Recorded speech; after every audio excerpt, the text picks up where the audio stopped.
রাজনৈতিক প্রতিহিংসার কারণে ইনকিলাব মঞ্চের মুখপাত্র শরীফ ওসমান হাদিকে হত্যা করা হয় বলে জানিয়েছে ঢাকা মহানগর গোয়েন্দা পুলিশ ডিবি। ডিএমপি মিডিয়া সেন্টারে সংবাদ সম্মেলনে ডিবির অতিরিক্ত কমিশনার শফিকুল ইসলাম জানান, যুবলীগ নেতা তাজুল ইসলাম বাপ্পির নির্দেশে ঘটানো হয় হত্যাকাণ্ড। চাঞ্চল্যকর এই খুনের অন্যতম অভিযুক্ত পলাতক শুটার ফয়সাল করিম মাসুদ সহ ১৭ জনের বিরুদ্ধে আদালতে চার্জশিট জমা দেওয়া হয়েছে বলেও জানান ডিবির শীর্ষ এই কর্মকর্তা। ইমদাদুল্লাহ বাবুর রিপোর্ট। আমাদের রাজনীতি কেবল শুরু। ইনকিলাব মঞ্চের মুখপাত্র ও জুলাই যোদ্ধা শরীফ ওসমান হাদি হত্যাকাণ্ডের রহস্য উন্মোচন করেছে ঢাকা মহানগর গোয়েন্দা পুলিশ ডিবি।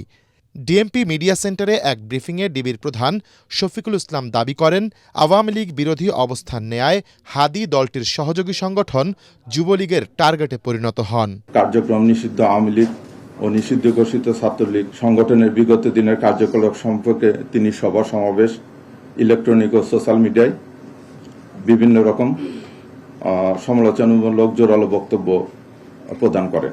তার এই বক্তব্যে নিষিদ্ধ ঘোষিত ছাত্রলীগে তার সংগঠনের নেতাকর্মীরা ক্ষুব্ধ হয়। সেই রেশে কার্যক্রম নিষিদ্ধ আওয়ামী লীগ সমর্থিত ওয়ার্ড কাউন্সিলর তাজুল ইসলাম বাপ্পির নির্দেশে শুটার ফয়সাল করিম মাসুদ তাকে গুলি করে হত্যা করে বলেও জানান তিনি।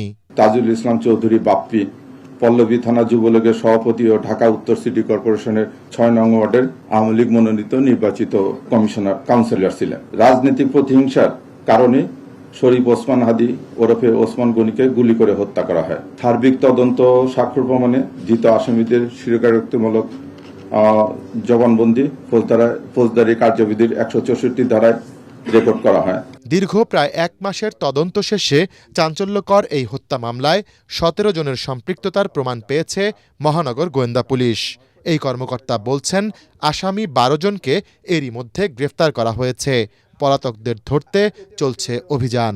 আসামিদের সম্পৃক্ততা তদন্ত করলে প্রমাণিত হয় এজাহার নামীয় পলাতক আসামি ফয়সাল করিম মাসুদ ওরফে রাহুল ওরফে দাউদ এবং তদন্তের প্রাপ্ত আলমগীর, তাজুল ইসলাম চৌধুরী বাপ্পি, ফিলিপস খান, মুক্তি মাহমুদ সহ মোট ১৭ জনের বিরুদ্ধে বর্ণিত ধারায় অভিযোগপত্র আজকে দাখিল করা হয়েছে।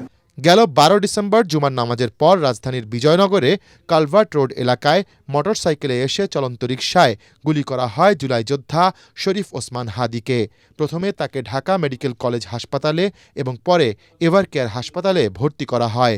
এক পর্যায়ে উন্নত চিকিৎসার জন্য তাকে সিঙ্গাপুর জেনারেল হাসপাতালে নেওয়া হলে সেখানে মৃত্যু হয় হাদির। ইমদাদুল্লাহ বাবু, ATN বাংলা, ঢাকা।